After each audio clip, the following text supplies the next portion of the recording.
Okay.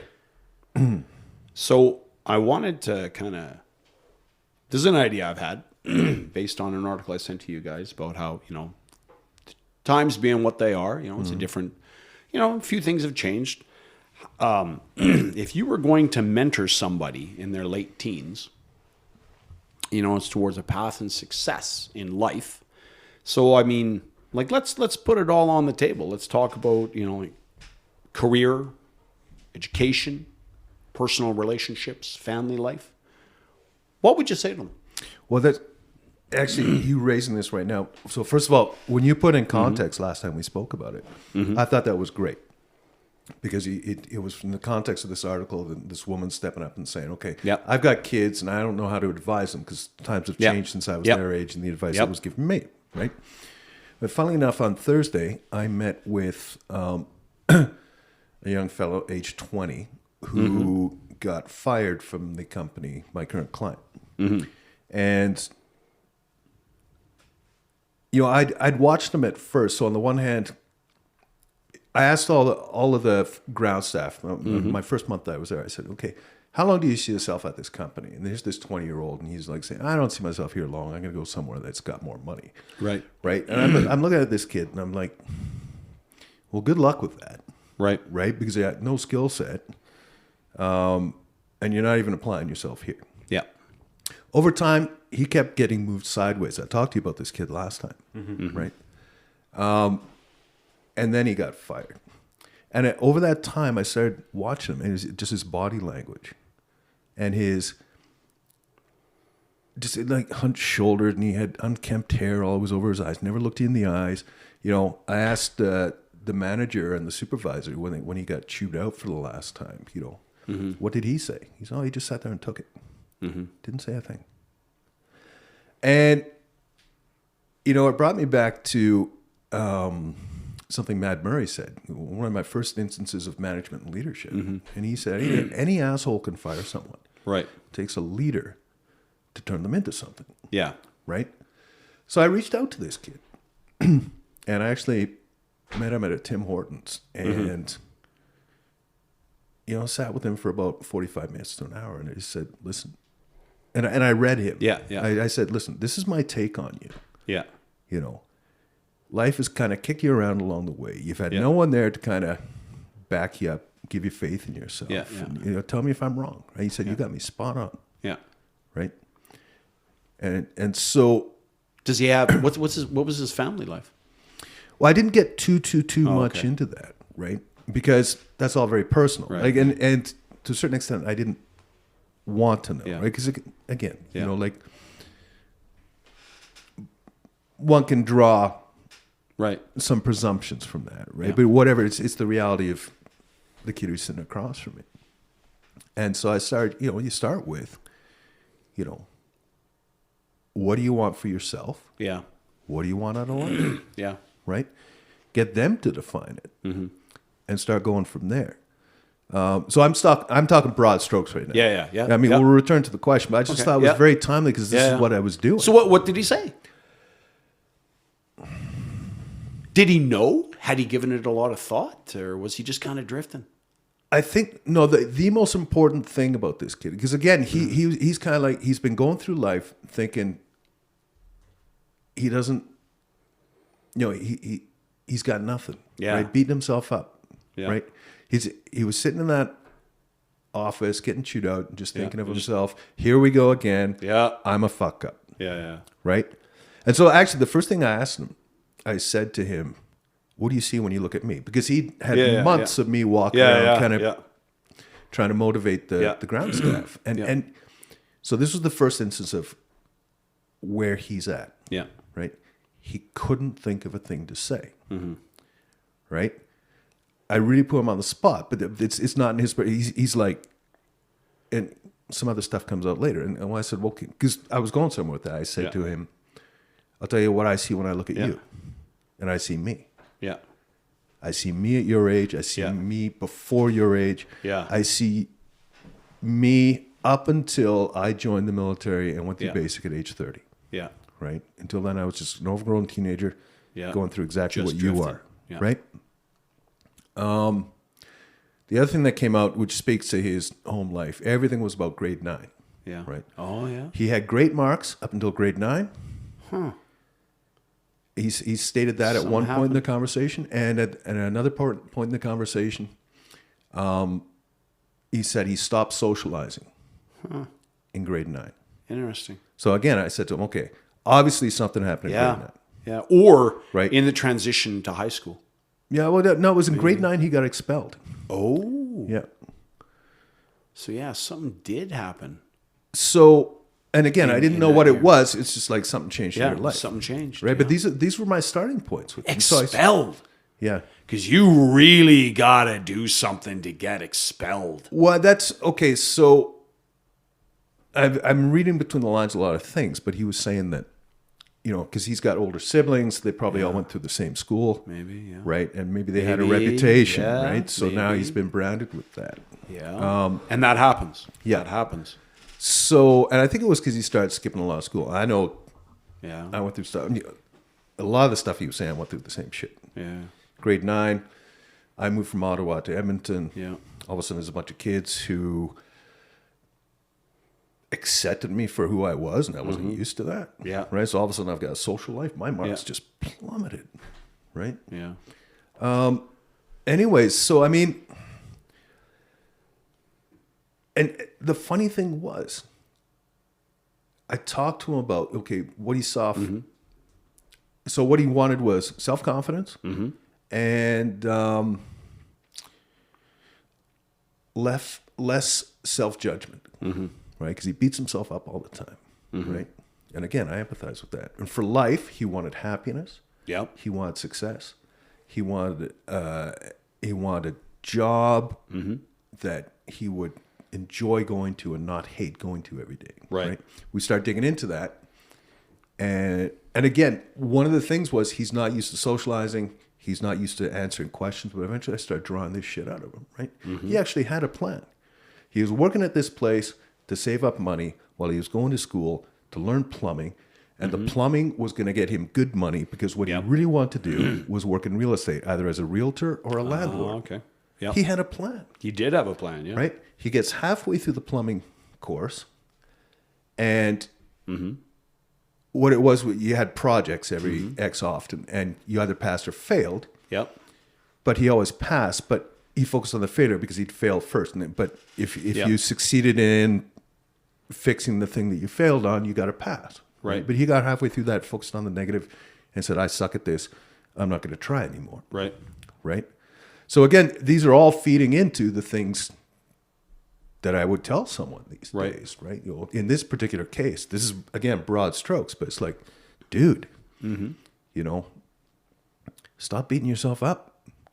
You know, here's the good news. Until grade 9, which was 2/3 of your life up to that point, you succeeded, right? And you didn't make it this much farther by nothing but fuck ups. You've done you've successfully made it to age 20, almost 21, right?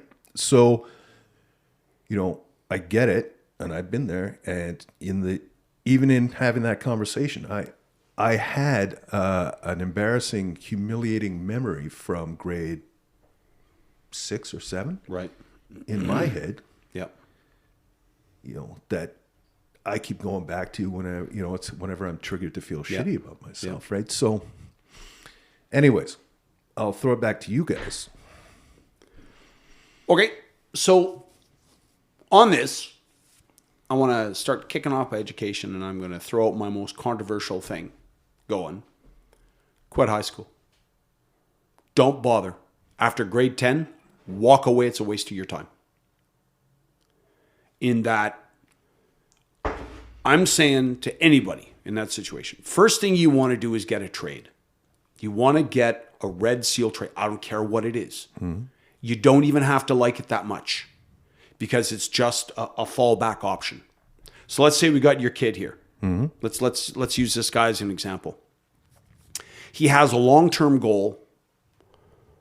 Like he wants to work, say, in real estate as a landlord, maybe some property management, something in those lines, but he's not entirely sure what it is yet. But it is a goal.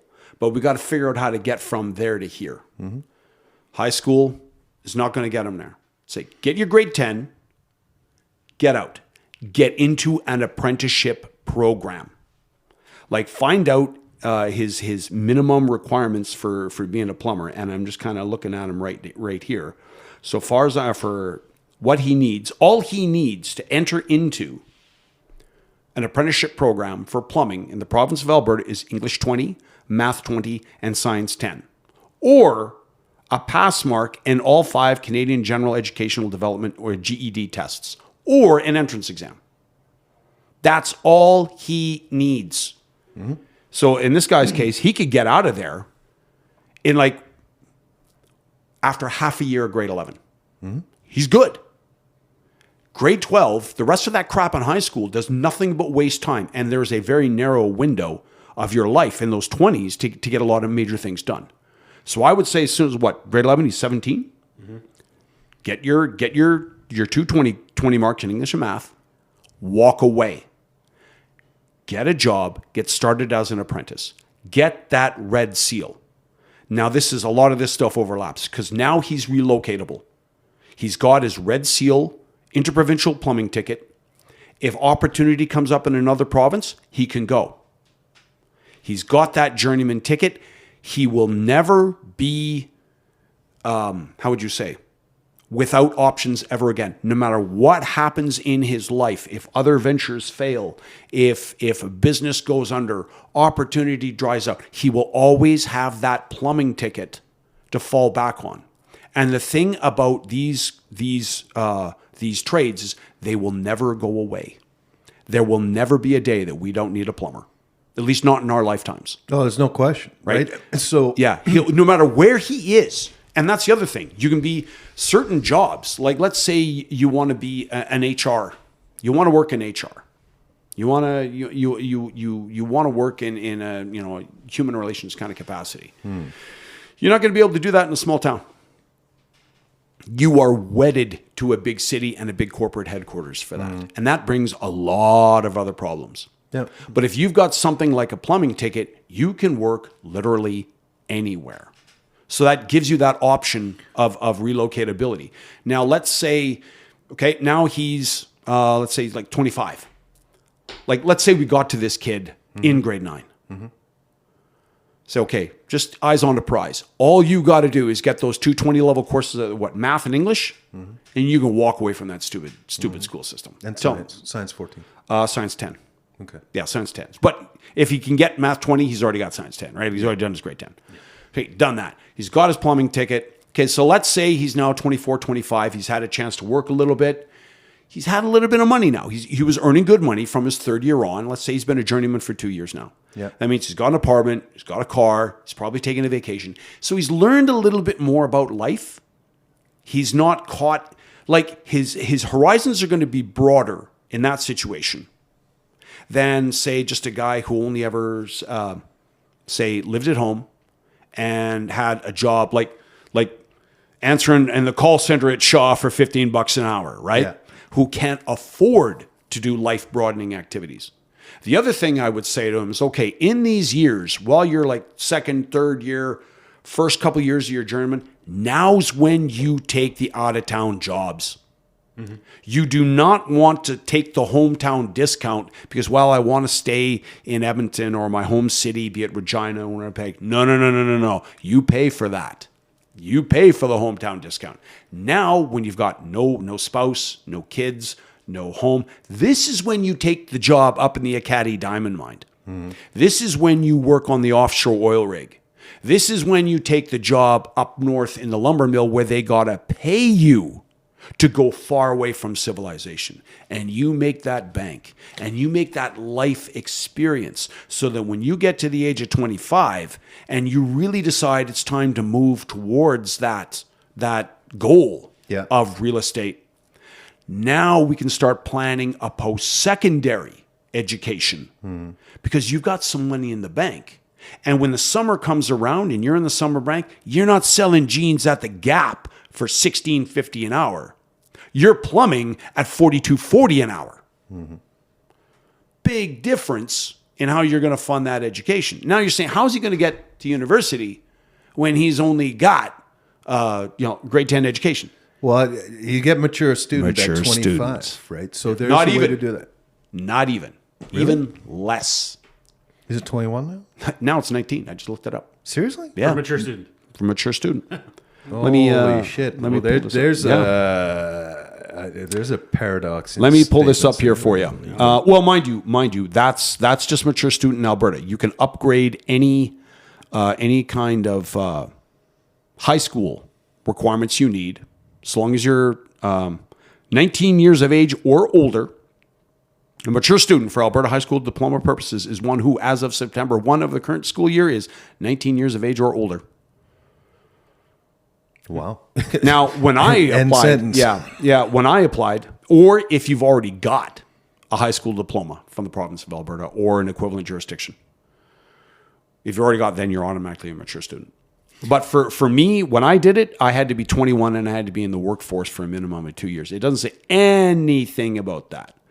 Now, what this allows you to do is you can just now challenge all your exams. You don't have to take the courses. So let's say he wants to upgrade his math. Mm-hmm. All he has to do is he can self-teach. He can get a tutor. He can do whatever the hell he wants. He doesn't have to sit through the high school courses. He can learn the material and then draw practice exams from Alberta Education, which are available on demand. And then he just finds out, hey, when is the diploma exam? He books a spot. He writes a diploma exam. He gets, say, 82 on the diploma exam for, say, Math 30. He automatically gets an 82% in Math 30 and all prerequisite courses. There you go. So then he's got that. Now you pull up University of Calgary. Prereqs? Yeah, I just pulled up admission requirements for a mature student at the University of Calgary. And that is 21 years of age or older. Mm-hmm. Okay, so it's different for Alberta Ed. But, okay, what kind of faculty do you think that young man would want to get into for property management? Well, some sort of business degree. Business, yeah, that'd be kind of good. Which I believe is in the A BBA? Haskayne School of Business. He needs English 30, Math 30. He's already got those. Well, if Oh, no, let's no, no, he let's say doesn't- he had theoretically English he 20, left that, Math yeah, 20, yeah, he had English 20, Math 20. But he's done the exams. So all he has to do is, he just does the exams. He just challenges the exam. Done. And I don't have this quoted, but I do believe that mature students get, like at least when I took this path 20 years ago, I got priority over all the incoming high school students. Interesting. That mature students get priority of placement over non-mature students. Very interesting. So now he's on his way with a focused education. He knows what he wants. Yeah. Definitely, it was the experience, like when I spoke to other mature students when I was at the university, we were a lot hungrier. Because unlike the guys who went right from high school into university, we knew what it was like to hit that ceiling, to know that this is as far as we're ever going to go in life without the credentials for the next step. So we were a lot hungrier. We were a lot more motivated. Well, I mean, I've always said that about when I went through basic at 30 too. Yeah. Because it's just, you've got a very different perspective on things, compared to the teenagers. Yeah. Right? Yeah. I was a smoker and I was 30, so physically. Yeah, harder. Yeah. But I kept up. Yeah. But I could take the bad man yelling at me. So, Yeah. as Yeah, opposed exactly. to the kids who would freak you? out about it. Yeah, crumble. Let's, So that's my advice on the education front. I've got, as usual, whenever Patty says anything. All right? Let it rip. And he Your does go thoughts. on and on and on and on and on. Well, I've got some. It was I've actually- I admit it was. I knew you No, wanted to it's- jump in, but I felt it was necessary to get to that at least the university stage. It's all good. I'm teasing you, right? Yeah. So I actually have only 3 or 4 points. They're all kind of broad compared Okay. to what you could say. However, I'm gonna take the opportunity to say, Steve, You son of a. why don't Nope. you take your 30 seconds per podcast and use it right now? Our hypothetical young man. Yep. Plumbing is great, especially if you want to go into real estate or something. A construction trade is great. Plumbing Yeah. being one of those, or electrician, or Yep. carpenter. Yeah. Right. Yeah. There's a variety you could choose from. Excuse me. Contractor. I question why he'd want to go to university anyway. Yeah, Right? I'm kind of wondering that as well. In the real Yeah. estate development game. Yeah, this is or- true. This is true. right, But like, is there any- I'm speaking as a generalist. Sure. Right? Like, because I know that would be the first thing that somebody would criticize in my plan. To say, well, what if his life dreams require post-secondary? Because you're right. In real estate, he doesn't need it. Well, he doesn't need it.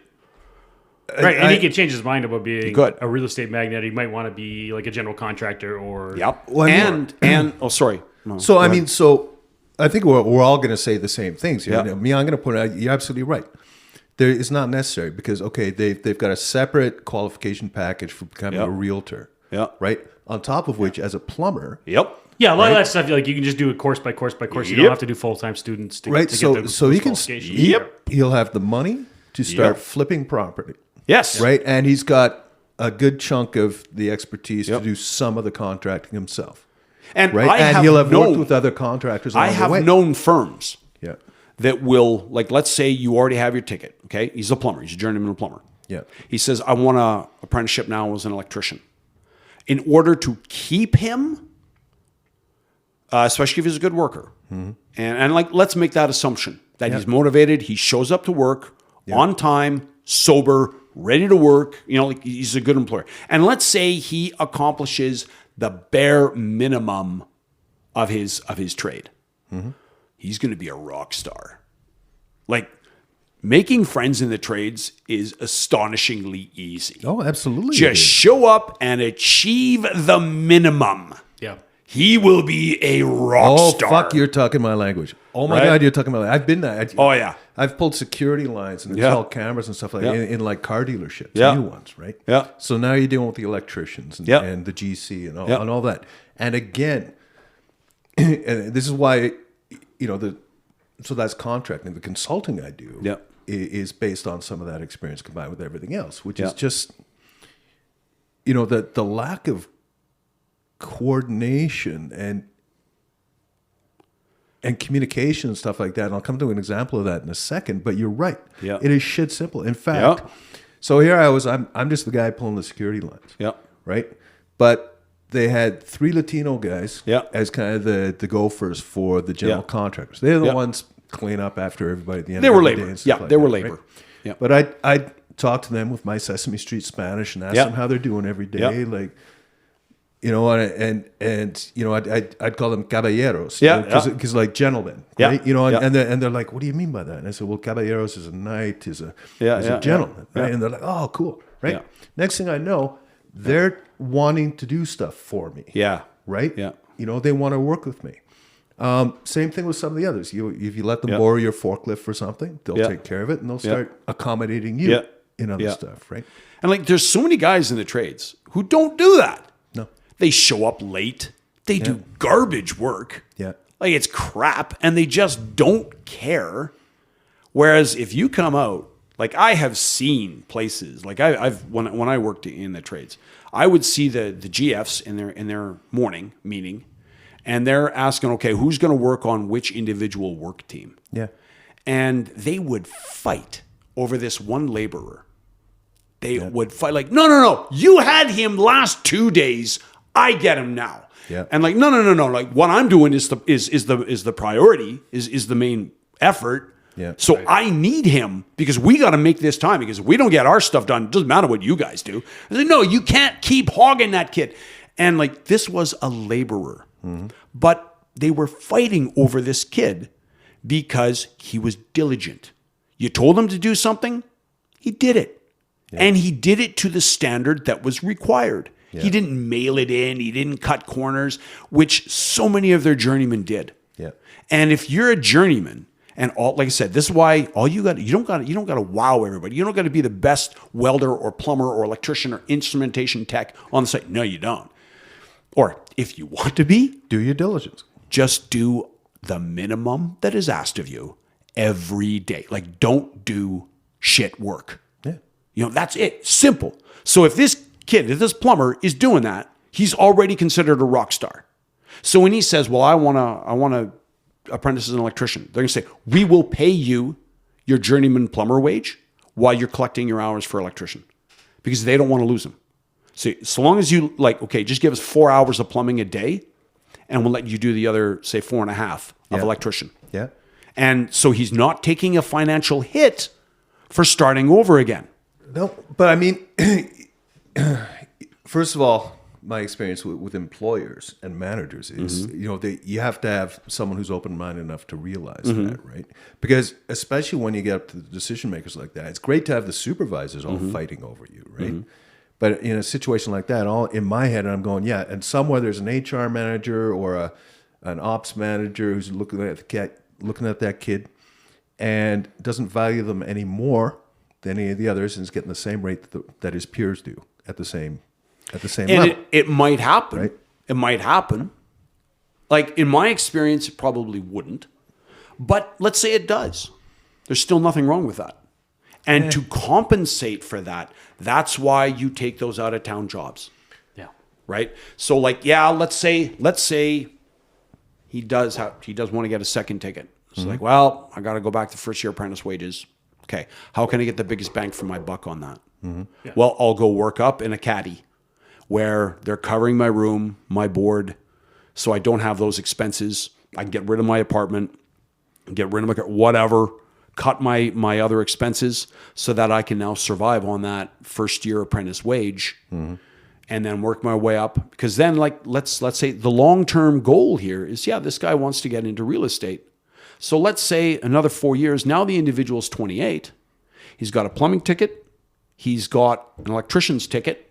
He's worked in enough of these trades that with enough other tradesmen, he knows how to frame. He can, like you said, we don't need university at this point. He wants to get into real estate. He wants to get into property management. He can buy a home, cut rate, completely renovate. On his own. All on his own. He can be his own general contractor at this point. He's his own general contractor. And this was another argument, when it comes to the university, and I said business degree. Well, at this point, just as a plumber, he'll have built his own business, right? Yes. So he's got business experience. Yeah, right? absolutely. So it's already there. I do want to return to something you said earlier, and for you guys and the listeners, I'm going to apologize if you heard this before, but there's something you touched on that resonated with me. When I was a purchaser at a fabricator back in the day, and it was the second fastest growing company in Alberta at the time, and it was the best company I ever worked for. Anyways, did I tell you the barbecue story? No. Okay, so there's the client for one of the major projects, right? A big upgrader or something like that. They threw a barbecue for us, and this wasn't just like hot dogs and hamburgers. They came in, they brought in a dozen of their own barbecues. They trucked them in. They had the project managers and engineers serving us. Was this a remote site or was this in a shop? This was here in town. But they came to our site. Came to the shop. Our shop. Yeah. Cleared a bay. They set up. They were serving us steak. Oh yeah. Right. So, as purchaser, I'm in line for my steak, and I'm with the project manager for this project. I said, well, what's the big deal? What's this all? Figuring like we've achieved something massive. Right? Why are these guys taking all this time, money, sending their engineers and their project managers to take care of us? Right? And he says, of all the contractors and subcontractors involved on that project, and on an upgrade or something like that, you got to be talking like 24 to 50 separate companies. Yeah. Right? We were the only ones who were on schedule. Right. Wow.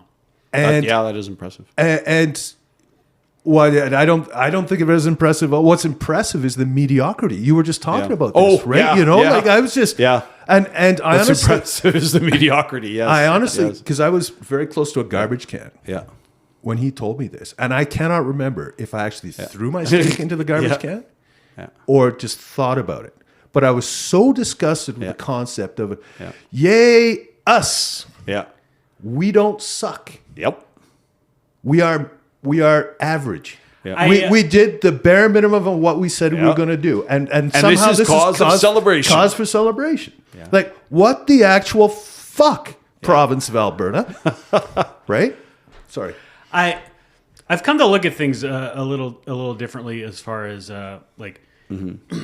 being the most knowledgeable thing about something just means that you know more than the next best guy. Yeah. It doesn't mean you know everything. Yeah, that's very true. Being the best at something just means you're the least worst. Yeah. That's how we start to view stuff now, right? Yeah. Like and stuff starts to make more sense. It doesn't mean you're necessarily completely good a sliding at it. scale. Yeah. That's if good. You look at just because Another way of being the best is something is being the least worst. Yeah. Yeah. Right? Like is it like what Churchill said about democracy, right? It's the worst Yeah. force of government except for all the others. Except for all the others. I had this epiphany recently because one of the reasons I became a consultant, took my show on the road, was because I wanted to be able to pick and choose my clients, Yeah. and be able to walk away from them, right, Yeah. and have the conversation up front, saying, "Listen, this is how I do things. Yeah. I'm going to help you out if you're ready to hear what I've got to say." Yeah. Right. And along the way, I've kind of thought, I felt for the longest time that it's something about me and my karma that I just keep ending up with these psychopathic companies that simply do not grasp where their Yeah. true self-interest lay. Yeah. Right? And even if you tell them, they're Yeah. like, la, la, la, la, la, la, I don't Yeah. want to hear what you've got to say. I've got my own ideas. And, Yeah. you know, and I've come to realize it isn't me. They're all like that.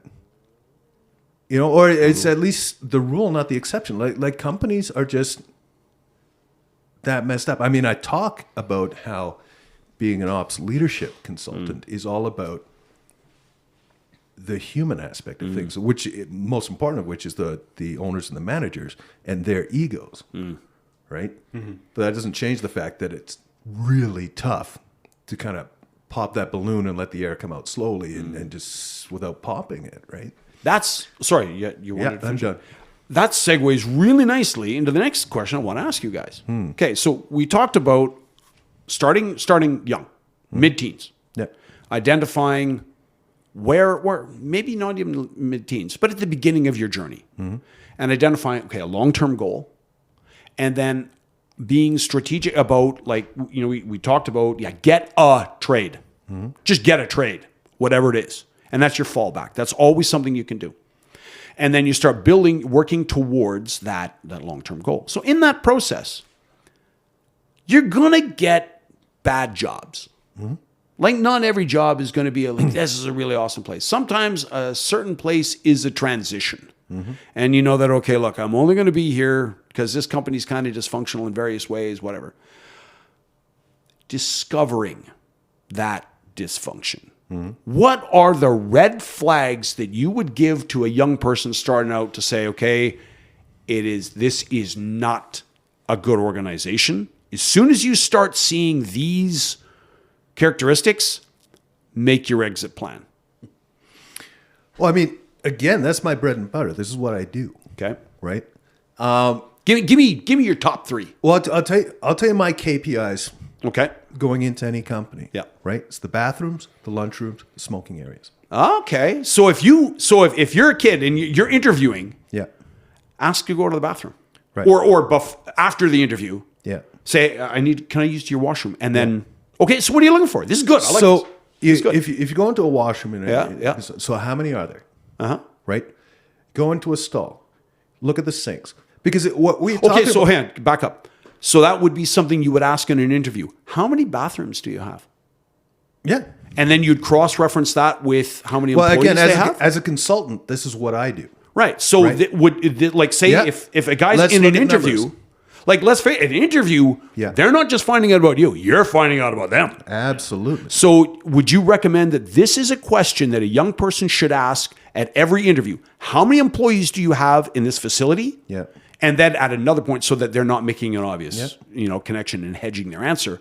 At a later time, you ask, how many bathrooms? Or hey, can I borrow a bathroom? Yes. How many do you have in this building? Or you can ask the And then question, you ask you for a connect them. tour, right? You ask for a tour. Yeah. And these are the things you note, right? Because okay. these are all three of these things are part of the unspoken Yes. contract between employer and employee. What is the employer providing, 100%. right? Yeah. And how are the employees treating it in return, which speaks so much about the culture, About the culture, okay. right? That feedback loop of positivity, Yeah. right? Or not. Okay. So if and I've been there, there was one company, they had 4 stalls in the men's bathroom. Yeah. And I went into one of them and the toilet was plugged. Mm-hmm. Right? And so what kind of literal asshole plugs the toilet and walks away from it? Was there a plunger available? There was not. That becomes the next question. That's right, yeah. Right? So if you plug in the toilet, what do you do? So that right there is Yeah. so what is that relationship with employer-employee? Yeah. Right? Now, is there a plunger? is there a toilet brush? Yeah. Right? Because that's next level stuff. If you're the type of person that will actually take a shit and Clean the bowl. clean the Clean bowl up behind after yourself. so the next person's not staring at your mess, Yeah. what the residual, Yeah. right? What else do you look for in the bathroom? Well, I mean, we talked about this. I can't remember what was on air last time. It's like, is it clean? Are the floors clean? Are the trash cans full? Are all the supplies replenished? Right? Would you put anything into the appearance, like not just clean, but like, if there's a hole in a drywall, Yeah, does it exactly. get repaired? Yeah, exactly. Right? Like, what is the overall state of the place? Like, is there tile along? Like, was there an attempt made to decorate? Or this is an odd thing to say, but like, is it just plain walls, or is there trim on the floor? Is there tiling? Is it a naked light bulb hanging from the ceiling, exactly. or is there a fixture? All these things. Is it as not as good as your home, but is it acceptable? Yeah, yeah. Was there an attempt to make it human? Yeah. So that's something you look for, eh? Yeah. Okay. Likewise, lunchrooms, right? If you go to Right. a lunchroom, look in the fridge. Is it full of moldy shit? Right? Right. Is the sink full of dishes that nobody bothers to wash? Like, Yeah. So one client I went to, so they'd grown exponentially over 3 years, right? Yeah. And at one point, their lunchroom was big enough for all the staff they had, but now they've got triple the staff. Still only one lunchroom. Right. So at this point, the staff, 2/3 of them don't even go, and actually more than 2/3, because the lunchroom's not often full, Right. Because they're eating at their stations or they're leaving, right? Not only that, and it's kept clean, but the chairs, there's a mishmash of chairs. It's like old boardroom and office chairs that they brought down. Some of them are broken, Right. like they're still functional, but so again, I'm looking at this and you hit the nail on the head earlier. Like, how many washrooms do they have? Right. How many are male? How many are female? These days, how What's many a are good unisex, ratio? Right? What's a good ratio? I wouldn't know. It's tough to call. So, presumably, if I'm going to be a consultant, I'm going to be watching. I'm going to be observing, right? How many times are people going to the lavatory? I'm wondering. While you keep talking, I'm going to look that up. I mean, there's probably I need to see if there's a regulation I can find. a business standard, anyways, like best practice, right? The other thing, another couple of things, do they pay for coffee breaks or not? Right? Because your culture is going to suck if you're not paying for coffee breaks, right? Because your workers are going to be looking at the rest of even in the rest of the province of Alberta, it's pretty much an assumption that at least you're going to get 15-minute paid coffee breaks, 2 of them. Generally, for an 8-hour shift. Yeah. Right? And bank time. Any employer that relies on bank time, Yeah. 100% of the time, I found that they've also got just questionable operation, not ethically, but just competently. They've got their operational practices are just out to lunch. Yeah, right? I had one company I drove for locally in town here. They're not around anymore, but they had. That was the only I think company I've ever worked for that had bank time instead of just paying overtime. I've run into it a few times, and as a counterpoint to lunchroom conversation. So the place I was describing there, it's 51% at least good versus 49% at most bad in terms of how they're taking care of the people in the lunchroom, right? So here's something for you. I'm pulling up the IATSE 411. IATSE is the International Alliance of Theatrical Stage Employees. Okay. So anybody who works down at the Citadel Theater downtown, All right. I remember they were IATSE, and any movie, it's a little star-shaped logo. Okay. Like you got your little badge, and then you got 5 things somewhere with IATSE on it. You'll see it on the final credits of every Hollywood movie. Yeah. Okay. Like SAG is on the left and IATSE's on the right. Yeah. And, Oh, yeah, I know the one. and, Yep. and, Yep. AFL-CIO is usually in the middle, I think, yeah. Yep. So you'll see that. Now, their standards. Now, this is what they require in their contracts. Minimum of 1 toilet for every 15 workers or less. Okay. So if you've got, let's say you've got 45 to 60 employees, they want a minimum number of 4 toilets. Now you're talking about actual toilet bowls. Probably, Yes, yeah. yes. Now, for 61 or more, you should have 4 plus 1 additional toilet for each additional group of 15 or fewer workers. Okay, so that gives you a ratio. 1 to 15. So now, first of all, we're talking the entertainment industry, which is artsy. So there's that. Yeah, Plus, you're talking but- unionized, right? But it So- also gives you a very good standard. yeah. So let's say you go into an accounting firm, or let's say any place that has an office. So there's a shop attached to it, but there's also an administrative office attached to it, where you've got your, accounts receivable, accounts payable, you've got your shop planners, you've got your HR people, all these people in one wing of the building, and you got your shop and your floor where the money's made on the other side of the building. But it's all in the same facility. So this is a nice yardstick. If they say, well, we've got, how many people you got here? We got 80. So then you would be expecting, okay, say 4 for up to 60. That's another 15. Okay, so you would expect to see 6 bowls for your people.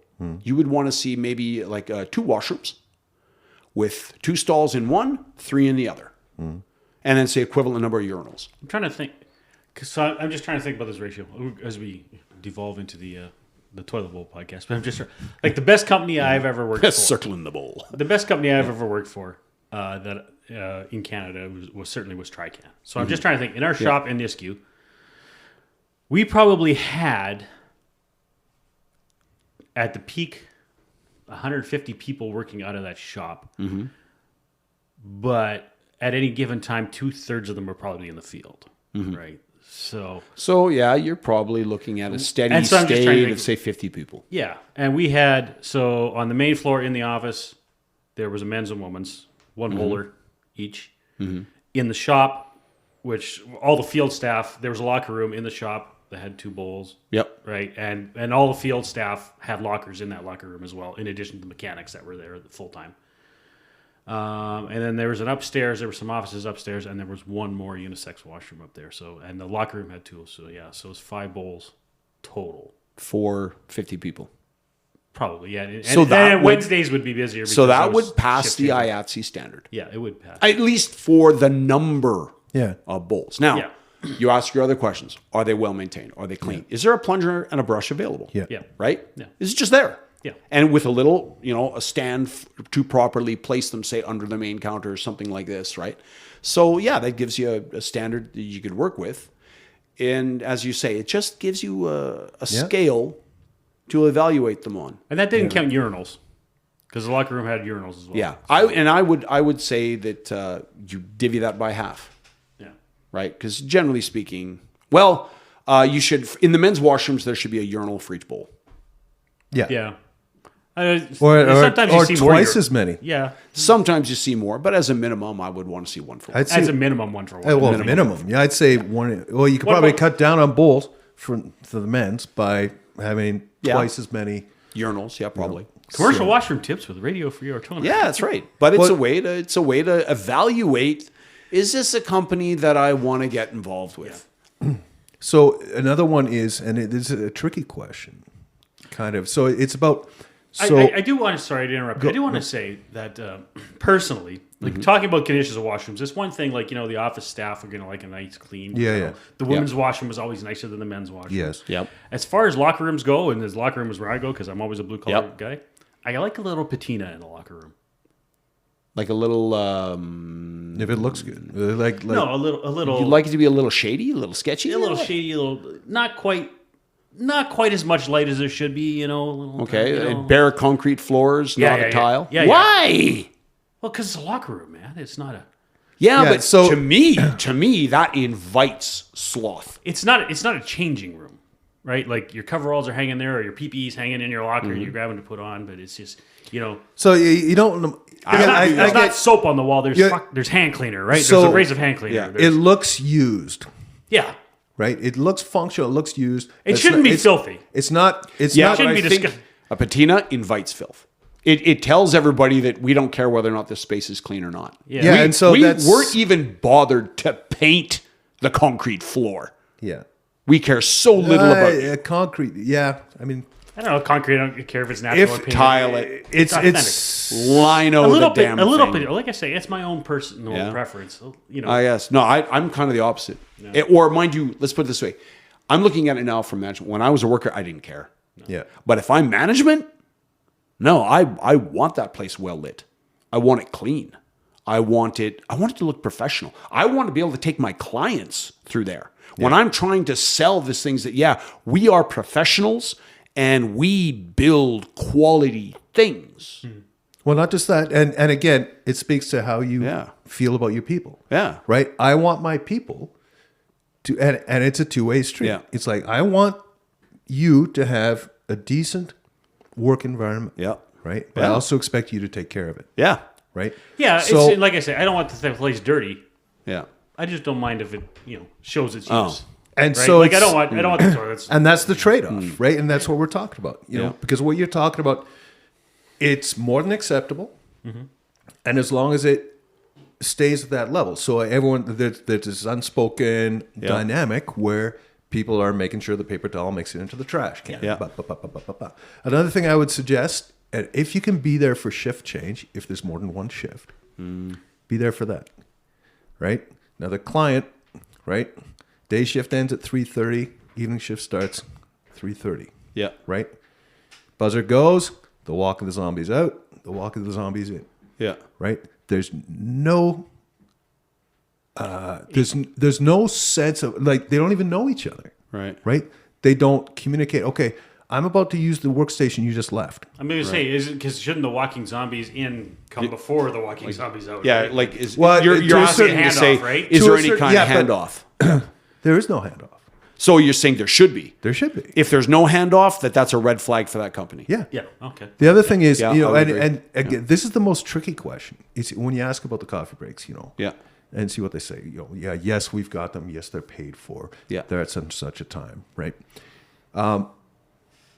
If the answer is we don't have coffee breaks per se, like everyone gets coffee, but they're not scheduled, Yeah. right?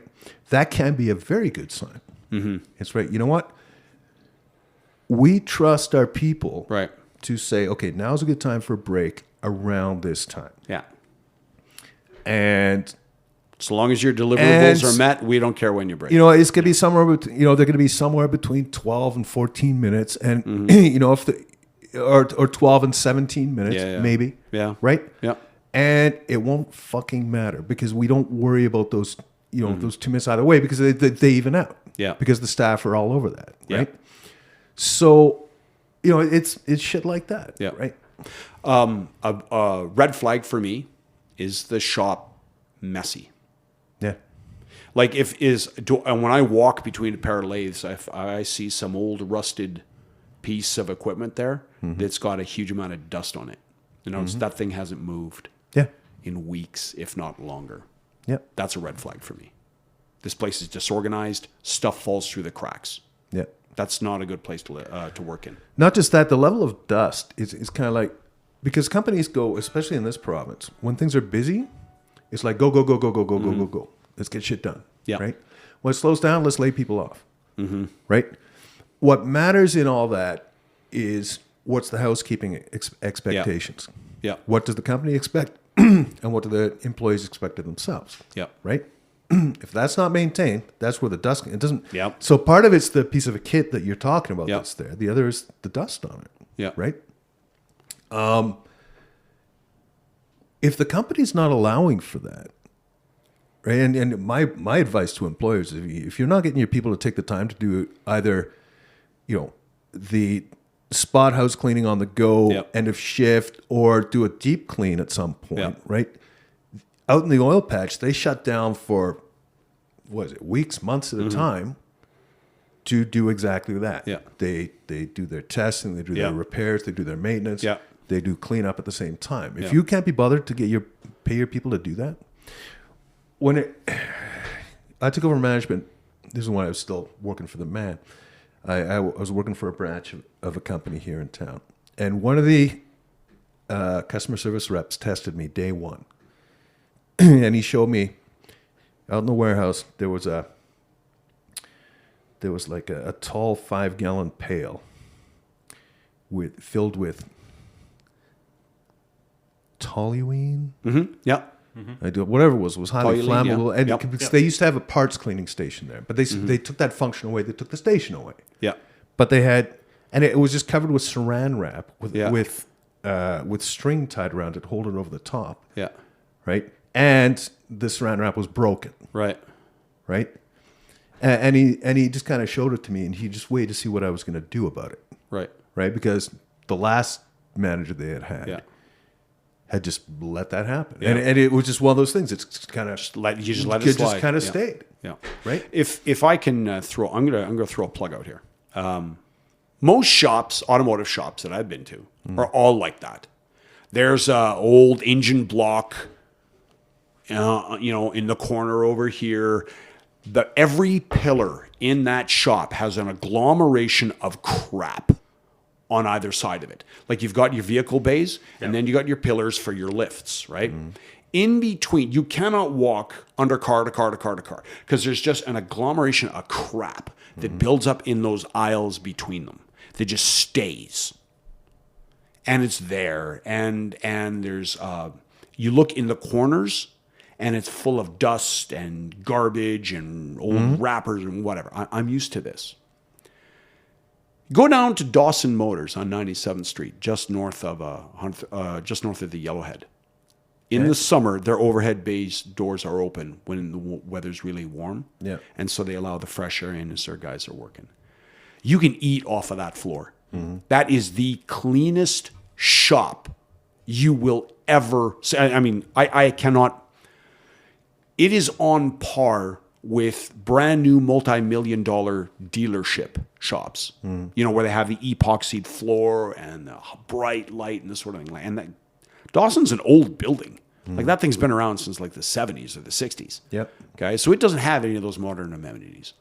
But it is incredibly clean. It is decorated with memorabilia of the golden age of automobiles. Now, and that really made an impression on me. When I look at an automotive shop and there's crap lying around, like old parts, like a block here, like a differential housing lying around over there, I think, okay, these guys are really disorganized.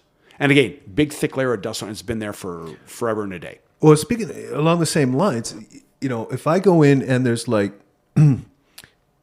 empty Tim Hortons cups and crushed pop cans, and just on workbenches and on the floor and just everywhere, right? Yeah. And so again, it's like, okay, management lets you do this, Yep. right? They let you have the food there or the drink Yep. there, right?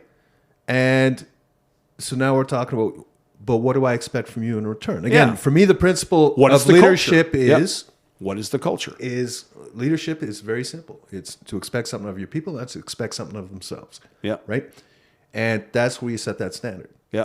I'm like, and really? This is if an organization can't take care of that's the little things. Yeah. If I come in with a major complex job, like I need you to redo the timing chain on my vehicle, Yeah. or I want you to re-gear my differential, Yeah. you can't even handle the small things. Yeah. How can I trust you with the big things? Yeah, I can't trust your people to do it because look at the sloth. Yeah, your right? shop And I can't even handle a basic cleanup. and you can't even lead them. Yeah. I'm not talking managing. I'm talking leading. Yeah. Right. We're Like talking whatever. basic- As an organization, they're not up to that small, tiny task. Yeah. And now I'm asking them to do something which is worth $8,000 to me, which to me is a lot of money. Now I have got skin in this game. Yeah. And you can't even keep your place clean? Yeah. I'm moving on. I'm going to go find quotes somewhere else. Yeah. So that to me is another one. again, from my own experience, does the company follow its own rules? And like, this is something you only discover once you've been there for a little while. This is, to me, like when you have to start making an escape plan, or like what do you call it, an exit plan. And the example I'll give is when I worked at, they don't exist anymore, so I can name the name, Bucyrus. They were dealing with parts for their great big excavators and rope shovels working up in Fort Mac. Well, Fort McMurray calls. They're in a panic. They need this part. Oh my God. And yeah, I get it. Their opportunity costs at that time were like $300,000 an hour for every time one of those rope shovels was down. Okay, great. So we got a part that's worth $35,000. We need to move it. Comes in at night. The sales staff were never properly trained in SAP. And again, training, I'm shocked. costs money. Oh yeah, It's not production. Training costs money. Training is not production. Training is not billable. Yeah. So companies never want to do it. So then you get the sales force. The sales force doesn't know how to prosecute the sales order. They know how to get it started, but they don't know how to finish it, and they don't know how to complete it, and they can't get it to work. So it doesn't matter. The sales guy calls up the warehouse, says, you got to move this part. Like, it has got to go in the next 2 hours. Has to move. Yep. Okay, so the warehouse guy gets in there, and he's making $22.50 an hour, and he gets in. Okay, well, there's no sales order in the system. I can't make a pick ticket for this. I don't care. The customer needs this. You have got to move it. And Big Boss Man gets involved, like the guy who runs the joint says, "Yeah, man, this is a major this is Imperial Oil, man. They're a big account. We need to move this part." Okay, great. Okay, so the guy finds the part. Okay, I can't generate a pick for it, and that means I can't generate Packing slip. a shipping notice for it. But okay, fine, I'll do it all up manually, and I'll send it out the door, and I'll call the courier. Off it goes. Yeah. But that means we can't take it out of inventory, Yeah. and we can't invoice for it. And then later on, our customer's going to be mad at us, like, "Hey, man, it's been like 3 months. Where the hell's the invoice? I need to pay for this stupid thing." Or worse, customer doesn't ask. Yeah. And a And, year yep. later, someone's doing Yep. an inventory check. Hey, what Yep. happened to that $3,500? Yeah. thing? Or better yet, do the annual inventory, and my piece of paper says I'm supposed to have 3 of these giant metric widgets. And I go out into the location in the laydown, and there's none. What the hell? And that experience, now, of course, they had this warehouse manager who was there for like a decade, who let that stuff happen. So, yeah, don't worry about that. I know where it is. Yeah, no, she had no idea where it was. And so then, of course, they merged. They got bought out by Caterpillar. And Caterpillar wanted to clean all that stuff up. So they quietly moved the warehouse manager to another department, moved me into managing that warehouse. And so then I put my foot down and I said, we're not shipping anything without a proper sales order. Unless I get buy-in from a manager who has the authority to write that thing off. And of course, each manager had like a certain write-off authority. And so I'd say, so I need the general manager for all of Alberta to, like, I'm going to call him and I'm going to ask if I can send this without a proper sales order. If the sales guy refuses, no, I can't, and I don't have time. Okay, I'm going to call Big Boss Man. Once I ended up calling the VP of all in North America, because I couldn't find, it was on a Saturday, and I couldn't find anybody. Nobody was answering their phone, so I just kept going up the chain. And the guy was on a golf course, and when he answers his phone, "Who are you?" I said, "This is what I'm doing. This is the policy." It's okay. I'll sign off on that. And then, of course, Monday morning, he started making some phone calls, and everyone got really mad. But the way it all ended, at the end of the day, is I got fired. Well, of course. Yeah. Right? Because everything you're talking about, it's the failure to see value where they see cost. Yeah. Well, Right? that company had been doing workarounds for so long that became the norm. And they didn't know how to follow their own policy. And that was that is a big thing in my life experience now. Mm-hmm. I judge a company once I'm working there and I pass my 90-day, what do you call that? The 90-day probation. Yeah. So I'm a part of this organization. If I start noticing that they don't follow their own rules, when you say, hey man, I thought like in the little orientation there, or like, like when I look at the company-wide emails, it says it's supposed to do this and this. Why aren't we doing that? And somebody's, like, don't worry about that. Like, nobody's got time for that crap. Yeah. That to me, absolutely. Because I start brushing up my resume. Now, again, I'll temper that statement because, for me, rules are there for a reason. They are. It's the intent. Yeah. Is the intent being met? Yeah. Right? And that allows for some exceptions as long as the intent is met.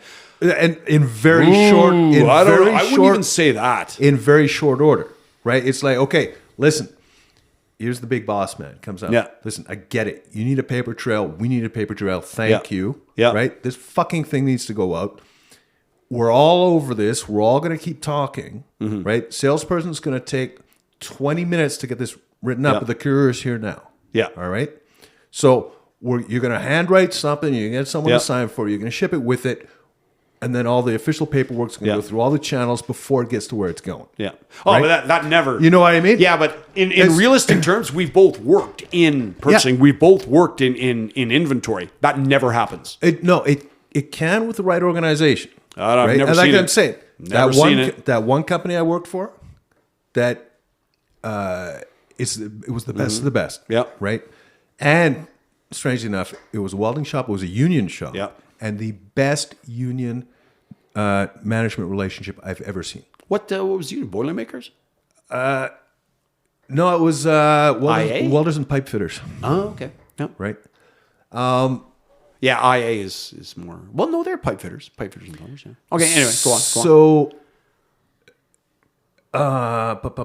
So I have seen it, right? And that's always the way I've been working, right? It's always okay. Is the intent being met? And the funny thing was when you said, and good for you, you stepped in there and you said, okay, I'm not going to do this unless someone with the authority to write something off steps up to the plate, right? Yeah.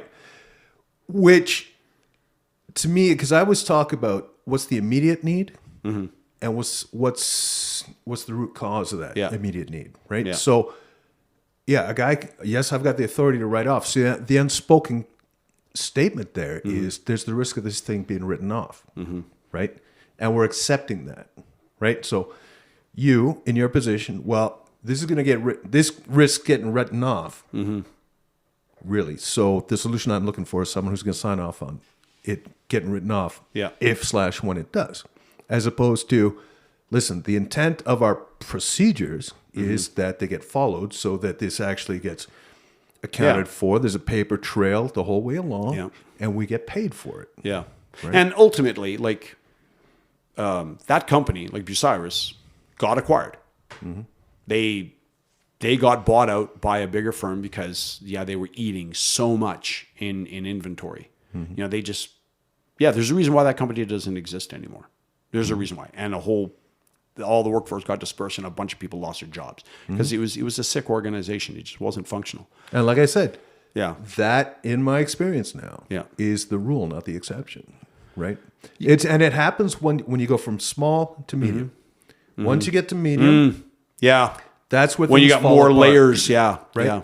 Because that Cyrus is actually pretty big, though. It was huge. Yeah, it was huge. But you think like the North American mining market, because I did a couple jobs for Bucyrus up at Syncrude. When I worked at TriCAD, literally doing some shovel repairs up there, and they needed the big central axis pin on the shovels. Was a interference fit. And so they had one that broke one time, and they had trouble because they were getting like tanks of liquid nitrogen from the Syncrude's plant, and it just wasn't working out. They couldn't get it, so they're like, "Fuck it, just get a truck." So I go up there and we do our thing, and because TriCAD at the time had an industrial and pipeline division as well. So you were trucking up a new one, like a Crowder arm? No. Oh, okay. I took up the nitrogen. Oh, okay. Oh, so they're using small amounts of nitrogen and said, "F it, we need a bigger one." Yeah, we need a constant flow of nitrogen. Right, to keep this thing shrinking. Yeah. So whatever. I did this 3 or 4 times for them, but like, it came to talking to these guys. Like the mechanics, I think were all American. I don't think maybe 1 or 2 of them were Canadian, but they're mostly American for Bucyrus. Yes, and they're talking about all the operations in like South America. Yep. There was a guy. They had a specific set of jacks because they were trying to separate. Yep. They're trying to separate what they call the car body, which was actually Yep. the tracks. Yep. From the upper assembly. Yeah, from the cab. The cab. Yeah. Right? Well, the rotating frame. Yeah. Yeah.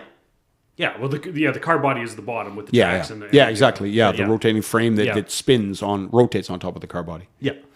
And so they're trying to separate these 2 halves. So they have a special set of jacks to lift this thing up, right? Yep. A couple hundred tons, and it supports it, lifts the whole body. The guy who operates it was from Chile. Yeah. Right? Yep. Chile, Bucyrus, Chile was huge because that's where all the copper mines are. Well, and he wasn't a Bucyrus employee. He was an employee of the company that made the jacks. Oh, okay. Right? And so he was all over North and South America, and I think even into Europe, Probably, just operating jacks. Right? Yeah. Like, push the button. But it was just, it was insane how crazy. So I, like, that cat bought them out. Okay, that makes sense to me because they made a very specialized project. They right? did. Like, Well, pretty much them and P&H and then... Yep. There's only them and P&H. That was it. Basically. There was Marion, which made the giant drag lines. And that Bucyrus bought them out. You know the great big crawler that carries the space shuttle to the launching pad in Cape Canaveral? That giant... Marion made that thing. And so then Bucyrus bought them out. O&K, hydraulic shovels, Bucyrus bought them out. There's a company that makes a big name in cranes. Their name escapes me right now. They had a mining equipment division. Bucyrus bought them out. P&H and Bucyrus were buying up everything. And so that there was only those 2 companies involved in the market. And Bucyrus had to expand. And again, like a lot of companies, they increased market share not by winning customers, but by acquiring competitors. Yep. So they were heavily leveraged. They still exist as a crane manufacturer, but their mining equipment side had a design for an electric mining truck that was going to compete direct with Caterpillar's 797. And it was the exact same weight class. It could do everything that the 797 could do, but at 20% less operating cost. Primarily in your maintenance. Komatsu. No, it was not Komatsu. Komatsu doesn't have anything that big, or at least they didn't at the time. They do now. Yeah. Komatsu has really stepped into that void. Yeah. But this was at the beginning of electric drive trucks. Okay. And like the 797 is a diesel electric. But this other truck was, I believe, I could be wrong. Like a pure electric? Or? I think it was pure electric. Right. But it was a real advance. Like it might have been a diesel electric, but it did it in a different way so that it was significantly less maintenance per hours of operation. And that's where you really got your cost savings. So Bucyrus bought out this other company and why they to acquire those trucks. And then Caterpillar had been trying repeatedly to buy out this truck division because they wanted to shut it down. Because this would have wiped out. Like Caterpillar puts a lot of money into mining trucks. And that 797 and the 777s, that's their jewel in a crown. So this was an existential threat for them. As soon as Bucyrus acquired this other company, they were so heavily leveraged and so poorly run. I mean, they had expanded so fast globally over the world. The company was just, like they couldn't manage expansion. They were poorly run, bleeding money. Caterpillar acquired them, and very first thing that was done, there were 4 trucks in use up in Fort McMurray, 3 more that were on blocks in Fort Mackay waiting for tires to come up from California. Day one, cut up all of them trucks. Not put them in a storage. No, disassemble, cut up the frames. Caterpillar wanted that done. They acquired Bucyrus purely so that they could eliminate that threat to their 797. That seems short-sighted on Caterpillar's part as opposed to like... they could have... Not when you used it. consider the global business that they get out of Yeah, those but you can trucks. start to integrate the technology into their own... Yeah, and so... Yeah, but why make your own product obsolete? Yeah, exactly. That was Well, gonna be because my point. you can... No, because you can resell everything if you can like okay this. Hey, Well, they we know- still have they have the intellectual property, yeah. so that when the day comes that somebody else creates a new technology that makes the diesel electric obsolete, Yeah. then okay, they still have this that they can then roll out. Yeah. As soon as the 797 can no longer compete with the Komatsus of the world, Yeah. then okay. But in the uh, meantime, you've got Because there's If you can proactively say, okay, well, the 797 is now, hey, next year's 797, we know you got a couple trucks to replace No. in your mind. I- Next year's Yeah. 797 could be 15%. I'm with him. The More new efficient. tech. Yeah. I'm with Patty on this. The new technology was a moneymaker for the company that developed it to Yeah. be in competition with Caterpillar. It was not a moneymaker for Caterpillar. for Caterpillar that already had an established product, already had a massive business in I just maintaining hated it when that product. if you take that up, like take that expense, buy all that up, because it's not like they bought Bucyrus for pennies, No, they did not. right? No. They did not. No, but here's the And you analogy. take that opportunity, take that stuff, you can improve your own product. But if Yeah, you don't, but- if you don't take that, Yeah, but you've already got all the physical already there. plant that went into the 797 and 777s is Yeah. already paid for. I don't have to change a thing. I You're can just keep- I making can money. be That's keeping pure top of the profit pile. now. I get it. Here's the I exaggeration. see your points. Like there's not once you've secured your place, there's nothing in it. There's no incentive. There's no incentive So to here's- make it obsolete. Here's the excessive analogy, right? Someone develops a way to run cars off of water, right? Right. The oil and gas Yeah, industry is yeah. going to buy that up, and they his- are his not. name's I was- wouldn't say oil and gas. I would say the automakers. I was going to say his name was James Watt, but anyway. Yeah. Well, no, but I mean, Yeah, like yeah, to yeah. replace gasoline, right? Yeah. So now the oil and gas industry go, well, this sucks. Well, I right? would say the automakers. Well, let's say Their hypothetically, entire system is set up around internal combustion. The German industry has zero interest in replacing diesel. They are the best diesel engine manufacturers in the world. They really don't want to see. Like, look at how Toyota is fighting EVs. Yeah, they're changing now because they've developed some new solid state battery technology. that's Or supposed to be that they reliable. really invested big in hydrogen. Yeah. Because it's similar to, it'll cause less disruption to their capital expenditure. If they can still say, I mean, a fuel-based vehicle, whatever that fuel is going to be less disruptive to their manufacturing process, or they require less But retooling than than if you just go to complete If you're EV. saying with internal combustion, but I think most things are just going to go electric drive now. Yeah, the only question is, how is the electricity going to be generated? Well, Is it going to be by battery or by some kind of engine fuel cell that Yeah, they yeah, want to yeah. generate? well, not like- just that. There's still the rare earth question for all the batteries that are Yeah. involved in all Yeah. this, right? Yeah. yes, sir. But the great YouTube channel engineer explained he went through BMW because talking about hydrogen, Yeah. of course, the most popular way to use hydrogen, either with internal combustion or with fuel cells, is compressed. Yeah. BMW, and I've always been, because I worked with cryogenic liquids for a decade, I've always been, well, why don't we just put a cryogenic tank in it? Then you have basically, I think with hydrogen is about 900 times more hydrogen in the tank for the same volume than you do. By making it super cold. Yeah, Yeah, by okay. by liquefying it, right? Yeah, and yeah. hydrogen is minus 245, minus 250 Celsius, so it's really Yeah, cold. yeah. Nitrogen, oxygen actually condenses the earliest, I think, minus 180. Nitrogen is yeah. minus 196 Yeah. Celsius. Yeah. Hydrogen is really cold, so it creates problems. Okay. BMW tried this, so they Yeah. they built some cryogenic tanks. They put them in like a 7 Series sedan, Yep. and it was an internal combustion one. Their biggest problem was that, of course, regardless of how well insulated your tanks are, there's going to be an effect from outside. And so they You're found going to get temperature gain. Yeah. yeah, you're going to get temperature gain, and of course, then you have pressure relief valves in the tank because Yeah. the product, as it warms up, expands. Yeah. And they found that, like, in this 7 Series, if you left it, if you went on a business trip for a weekend, you parked it full, it would probably be empty in like 8 days, 7 to 8 days. So I'm like, okay, so it's not great for passenger cars, but the use case for trucks, right? Because fuel cell trucks are starting to get big in Australia and sure. in Asia. The 'Cause use they're- case yeah, for trucks, yeah. trucks are Australia, Always I can definitely moving. See Yep. that. they're always moving, right? Yeah. You're like, a truck is parked for the weekend. Yeah. So you just got to keep the tank cold. Enough in there to keep the tank cold, and then you... How about fill an it up. airplane? Like a big passenger or a cargo jet. The problem is that kind of tank is really heavy, right? Okay, but fair enough.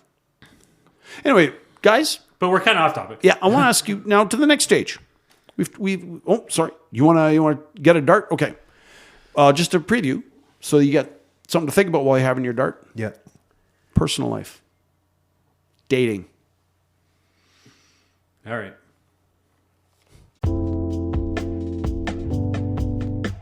Yeah. Okay, so personal life, dating. So I'm going to take those as two separate statements briefly, Okay. right? Because Yep. there were some things you said off the bat that you talked about getting your driver's license, getting your own apartment, stuff like that, learning how to live independently, Yep. right? And my experience, and I had this conversation with a young fella Kids the these other days, day. they aren't. Right. aren't, no. Literally. And I always said to myself, I would never say kids these days, but They are. right. My sister's got 3 girls, all of whom, the youngest of whom is now, I think, 23. The oldest is almost 27. yeah. All 3 live at home. Yeah. Right. So it's that, But a lot of it is they don't have the means. well, that's No, I part of it. understand. Yeah, and this is why I was saying you need that trade. Because if your work experience, like you come out of high school, like you're studying or whatever, the only skills you have to offer to the workplace are service industry. Mm-hmm. You're still going to be living at home. Yep. Yeah. You will be Well, living at home, especially at these 27. days, not, but that now, And you won't have a car. now we risk reverting into our usual socialist versus fascist Yeah. bullshit, right? Yeah. So I don't want to go there right now. But I would argue the reverse as well. Mm-hmm. Like you need a car or a vehicle to be Yes, able to you do. perform your trade, right? And the first step to that. After the first couple of years, yes, you do. Well, I mean, Definitely, there's 100%. Yeah. There's a certain amount of independence and self-sufficiency that comes with that. And as a business, Yeah. if you're a plumber, you need to be. You don't get to be yeah. taking those things on the bus, right? So, If But- you're going to run your own business, yeah. Right. But like as a first year apprentice, you're going to be in a service truck. yeah, but once you get to that point, But when yeah, you're a I get what journeyman- you're saying. Yeah, I when get you're a what you're journeyman, saying. Yeah. but it's the getting the license is the first step to that. And Mm-hmm. to us, that was a rite of passage. Yeah. Right? As soon as you had that chance, Mm-hmm. you got that license, right? Fuck it, I had 2 speeding tickets in the first week I had my license, right? You know, like it's just, it was Yeah. like, yeah, baby. And so, I mean, there's an element of that that's going on. So I agree 100% with you Mm-hmm. that if you are a young person these days and you actually go and do those things, get a vehicle, Yep. get your own apartment, right? Yep. You are now light years ahead of anyone else Yes. of your generation. Yeah. Because you know what independence and self-sufficiency Well, look also, what we're talking about here is a different approach to that. We're not saying getting an apartment like when we were kids, or maybe even our parents. Getting an apartment was the end state. Mm-hmm. You wanted to have your own place. Mm-hmm. You get a car. You get a driver's license because you want to have a car. The car is the end state. like. Yeah, those were the goals unto themselves. We're talking in this conversation a little different. Mm-hmm. We're saying you get your own apartment because it will accomplish something for you. It's But- going to teach you independence. I mean, yeah, it's good to have your own spot. It's good to have your own place. But there's another value added to it. You want your driver's license because you want a car, because that car is now a tool that's going to enable other things for you. Exactly. The car's not the end state. The car's a tool. And that's where we're a little different in the advice we're giving than maybe what was given to us when we were 15, 16 years old. But I think we are passing on the same advice. That's where I'm going with this. Yeah? Is that it's like I'm saying to these kids these days, listen, Yeah, kids these days. you go and do these things, they are things unto themselves. Yeah. You will become a stronger person for having done them. Right? And that becomes the tool you move forward with, the same as it did with us. Right? Yeah. When it comes to personal life, again, it's a sliding scale, right? Because there's plenty I would say, but I have to open with, I am glad I am not a young man today. Oh, Right? Like as far as dating is concerned. As far as 100% anything dating. to Yeah, do 100%. remotely with interacting with anyone on that level, right? Because with Me Too, with Yep. just the approach to men being bad, boys being bad, toxic masculinity. I mean, holy shit. It took me literally until I was 40 to actually get over all the hangups I had with trying to interact with those I was interested in. For me, that was women, right? To get past all those hangups took me till I was 40, right? And that was without all of the extra things going on right now. I right? still have all those hangups. Okay. Where does this guy go to meet girls? He's 18, 19, 20, 21. So I think the lasting relationships are still coming from like the traditional pre-internet days. Like the internet dating is pretty bad, pretty toxic. Can we all agree? Stay away from Tinder. Oh yeah. Tinder's Stay away from Actually- Match, from internet dating, from dating apps. Toxic. it's hard. I agree with you. I don't agree it's toxic. I do agree it's hard. Now, it's been But Tinder's a hookup app. Oh. It's not a relationship app. All I know- of these apps are meant to keep you single. Yeah. Well, I know because they're designed to keep you on the platform, right? I know a young fellow who uses it, but his aim is for long-term relationships. And he had one long-term relationship come out of that. So how over how many years? And how long was that relationship? The relationship was 5-6 years long, Okay. right? How long was he on Tinder before he made that long-term, before he made that relationship? I can't speak to that. Right? 'Cause Because you named Yeah. the ones that I was using 20 years ago, 15, 20 years ago. Yeah. Right? Well, just Match, yeah. And there were a bunch like I them, think they right? have all been acquired by Match. There was a variety of, like, there was Match, there was Plenty of Fish, there was OkCupid, I know plenty of fish still exist, but it's owned by Match. yeah, it could be.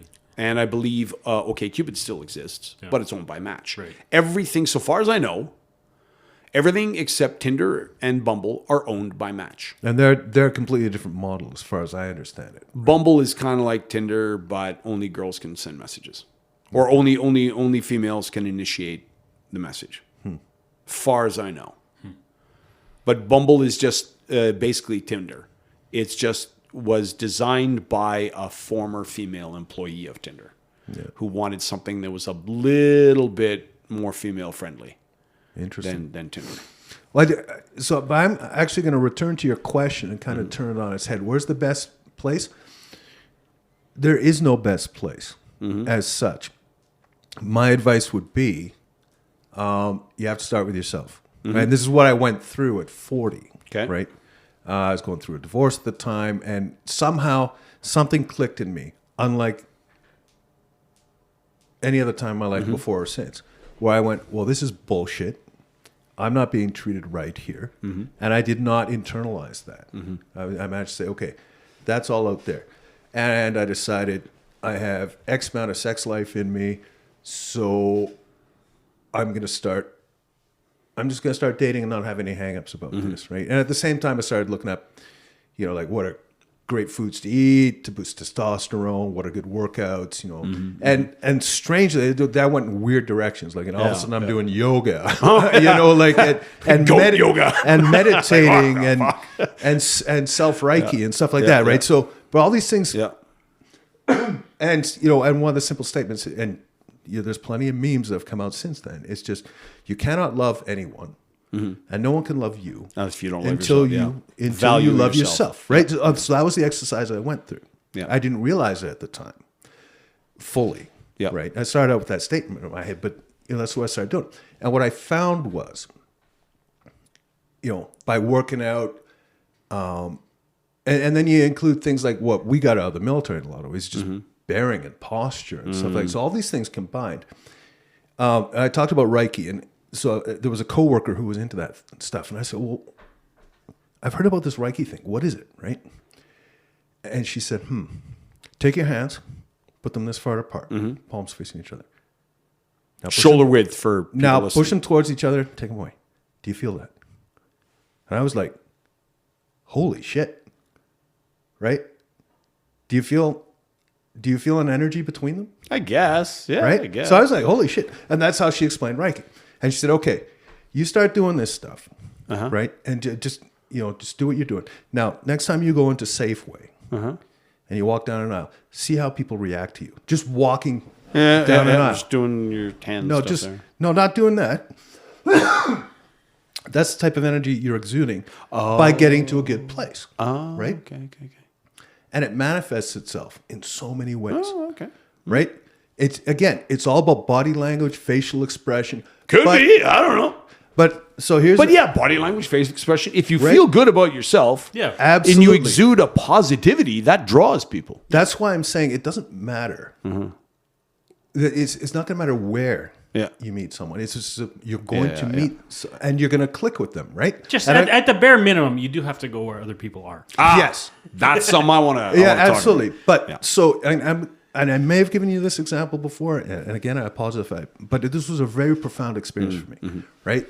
It's about I had a tax appointment H&R Block at Southgate Mall. 11 o'clock in the morning.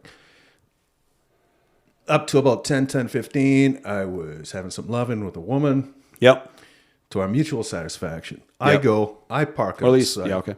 As far as he's aware. Yeah, I was going to say, that's what she said. Anyway, how are we supposed to know? That's what she said.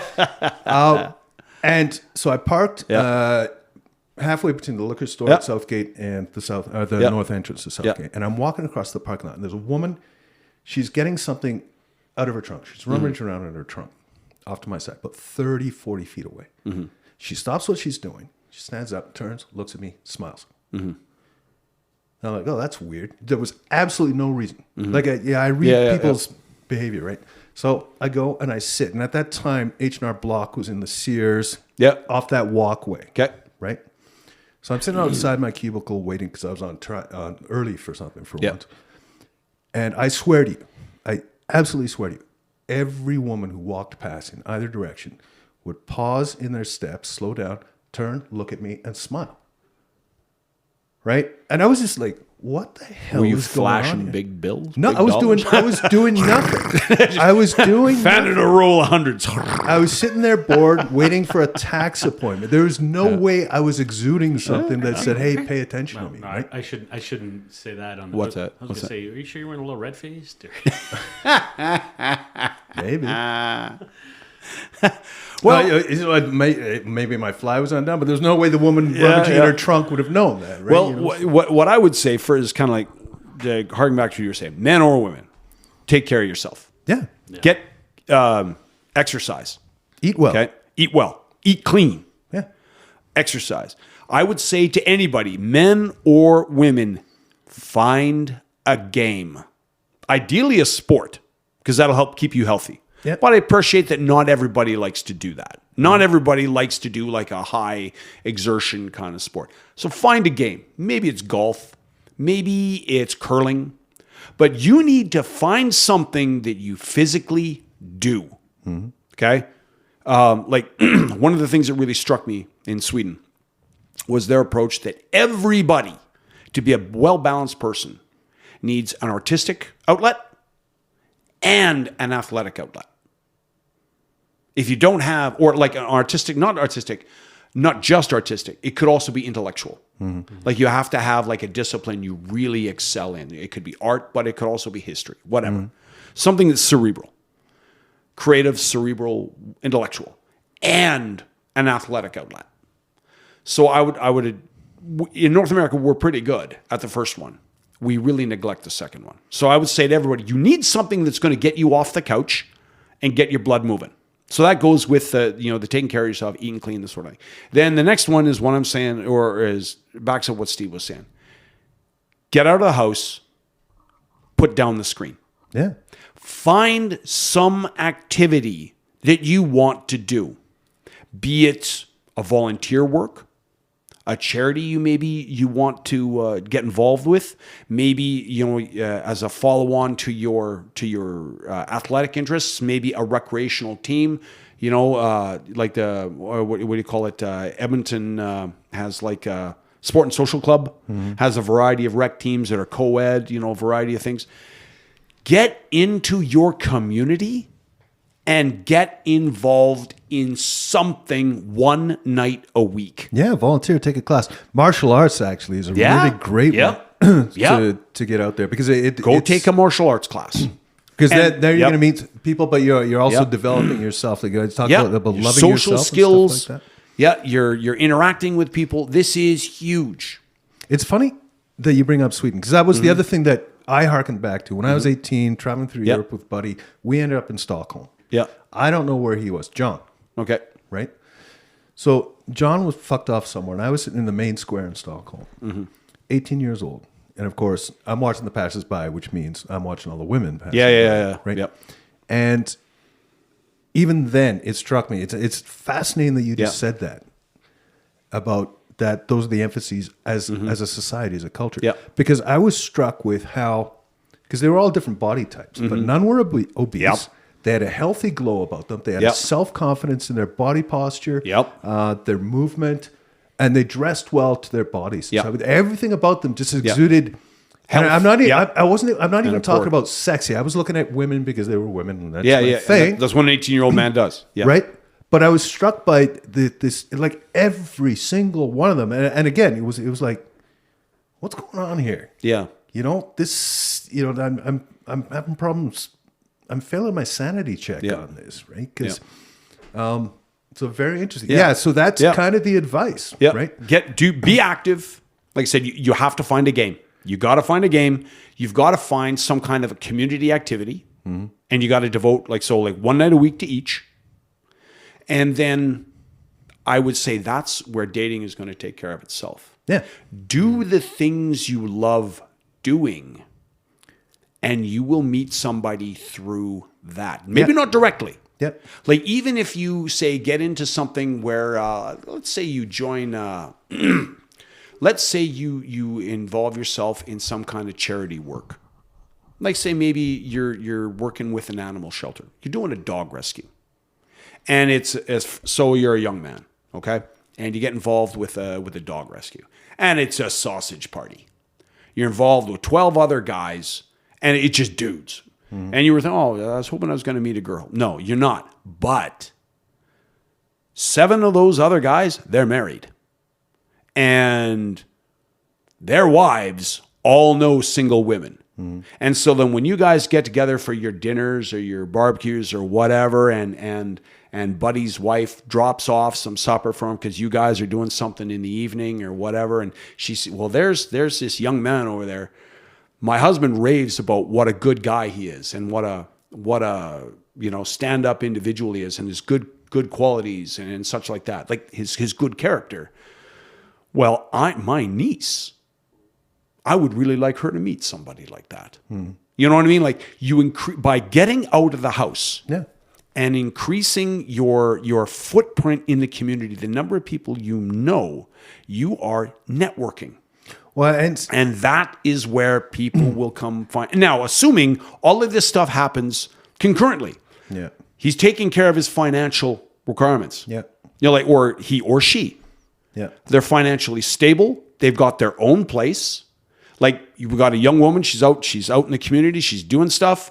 Buddy sees this and say, "Hey man, like I know my younger brother or whatever would be really cool to meet a gal like that. Oh, but she's still living at home. And she walks everywhere. Okay, maybe not so much. Let's assume that we're like all of this advice is being followed. So this person has their purpose. They've got their long-term goal. Yep. They're pursuing it. They've got a secure source of income. They're en route to these things. They got the they're en plan, route to they're- that long-term yeah. goal. They've got that ticket, and that advice for about the ticket that applies to women too. That 100%, 100%. So they've got their stuff together in that side. They're taking care of their health. So when they get involved in the community, get off the couch, start meeting more people, dating is going to take care of itself in that regard, and in a way that I think that the internet cannot meet. No, absolutely not. Because you're going to learn about more than just the person's looks. You're a real person. They're a real person. You're putting out whatever vibes. Yeah, it's real. It's there's no way the internet can do that. I'd add to that as well advice, and again, this it's men, women, whatever floats your boat, whatever turns you on, whoever, and basically it comes down to, but this is where gender doesn't even matter, right? It's just whatever vibe you get with whoever at that level, right? Always keep in mind, and this is more than just dating. This is you and life. It's right. Everybody out there, you're looking at people, you're feeling a certain way about yourself. You're looking at other people and you're seeing them in a certain way as well. Everybody else, it's a sliding scale, so it's not identical. But everybody out there is going through the same thing one way or another that you are. They have doubts. They don't know. They don't have all the answers. Working with imperfect information. Right? The only difference is, their comfort zones, what they're willing to do, Here's a bit of advice. And I did this. I remember I was in Vancouver and I was single and I was on Kitts Beach. And there was, Again, looking at the girls. And there was one woman, and I thought I caught her eye, and she got my, a couple times. And we both got up and left the beach at about the same time, and ended up, and we're waiting for a pedestrian crossing. And I just said to myself, you know what, I'm going to try this, right? I'm not going to be scared. And I said to her, excuse me, would you like to go for a coffee? And she looked at me and just gave this look that was so obvious. No. Yeah. Right? But I was, and there were tons of people around all waiting for the same pedestrian light, right? But I was not flustered by that. Yeah. Right? I was a bit. Right? Yeah. But the biggest, most profound thing I came out of that with was I asked the question, she said no, and I survived. I had an almost... finish. No, I'm done. I mean, I had an almost identical experience where, again, this was much later in my life. For the longest time, I would admire from afar. And I would never get the courage to ask her out because I was always afraid. Because deep down, she's not going to say yes. And I'm going to get that rejection. How am I going to deal with that? And... it was much later in my life where I finally said, I asked her out, and I got no. But it was so liberating. Yeah.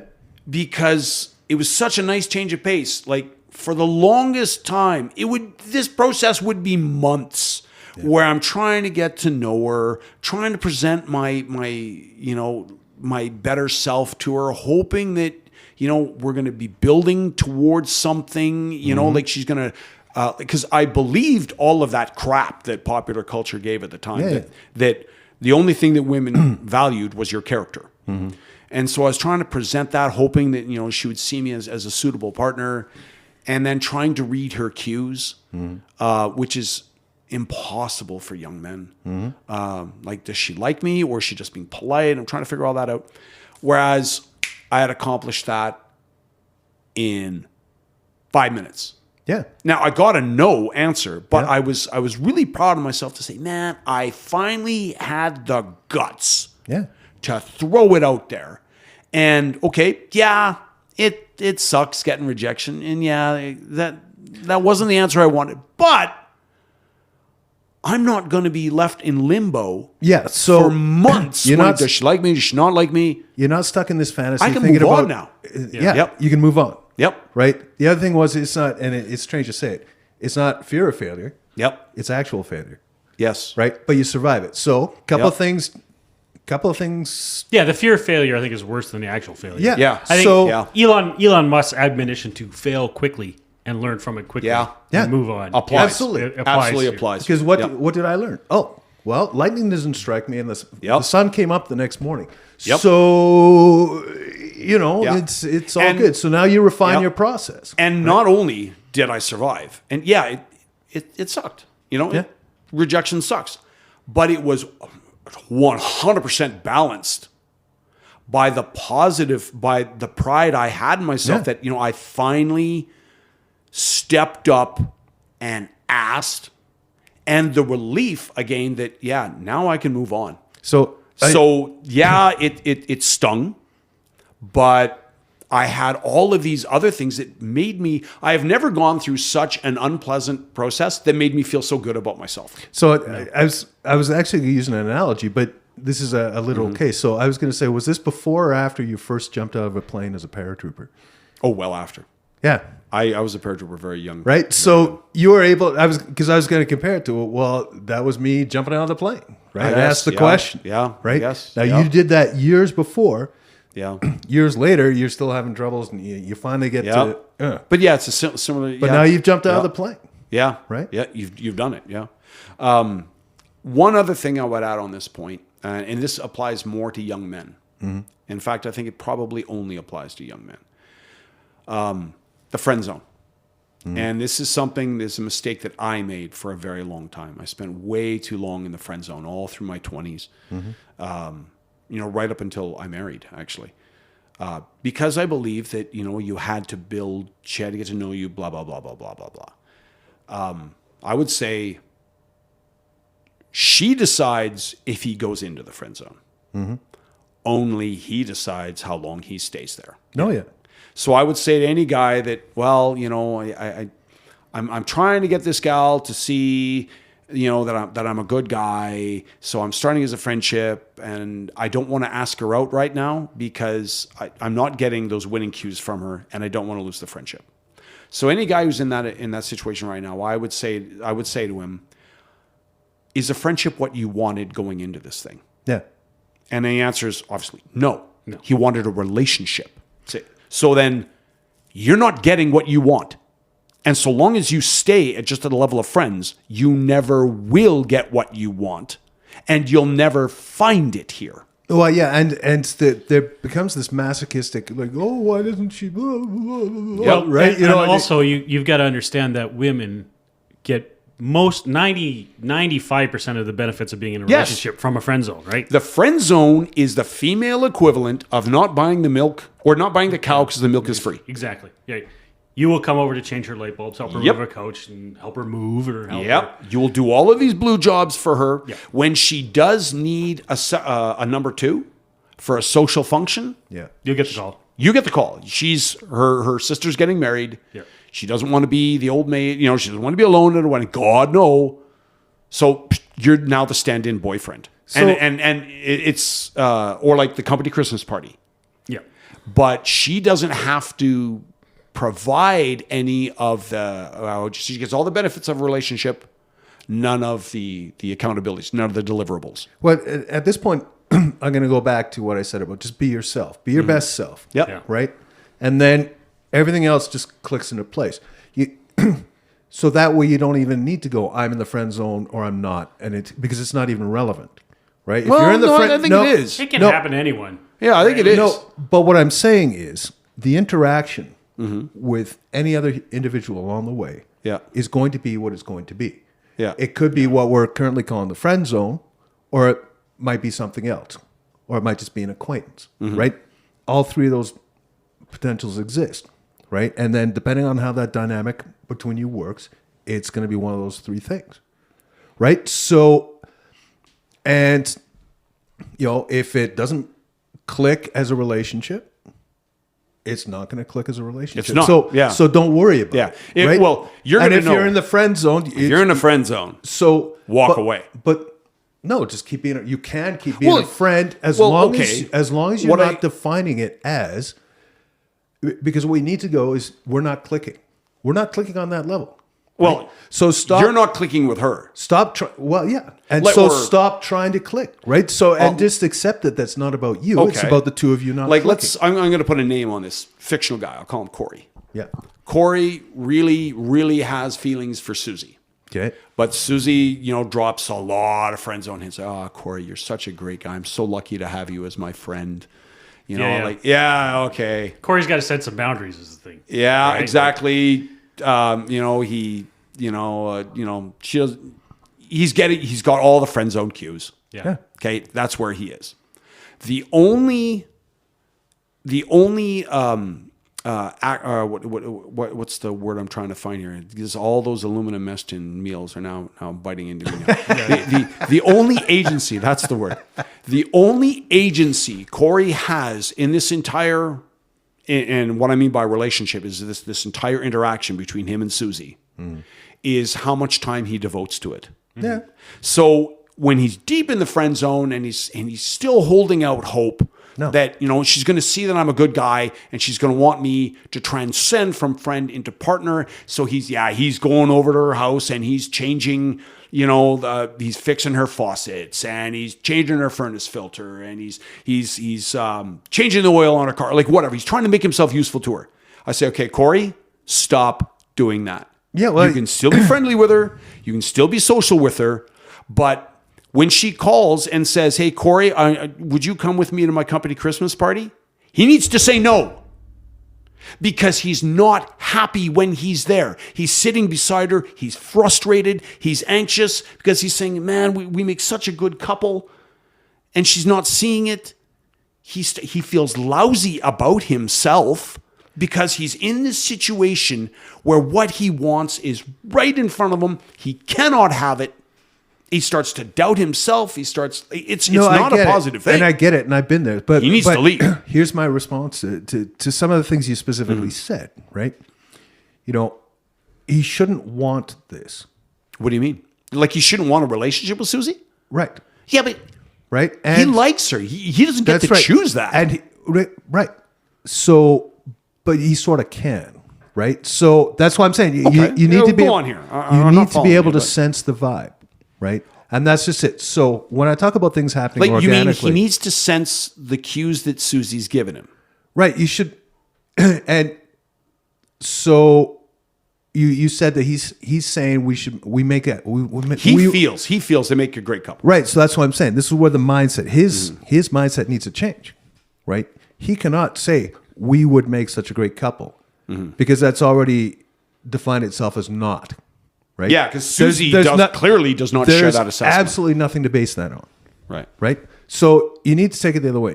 If you want to hang out with her at the Christmas party, if you want to go help her change her tires or whatever she needs, right? Do those for their own sake. Okay. Gotcha. Right? Don't do them in the hope that this is going to make her like you. Because again, what you're doing is you're just being yourself. Right? Just be yourself and shit's going to happen. Yeah. Right? Or not. Just maybe not with her. Right. Right? But, it doesn't mean you can't change her tires. It doesn't mean she ceases needing her tires changed, right? You're a human piece and human person who. What? Yeah, I mean, and I'm going to full props to you. That's a very generous way of doing it. I'm just saying, for me personally, I couldn't. And this is something that I had to learn the hard way, and that in my 20s before I married, and of course after my divorce, dating completely changed for me. Yeah. But leading up to that, I had to, it took me, I was in my late 30s when I married, 36, 37.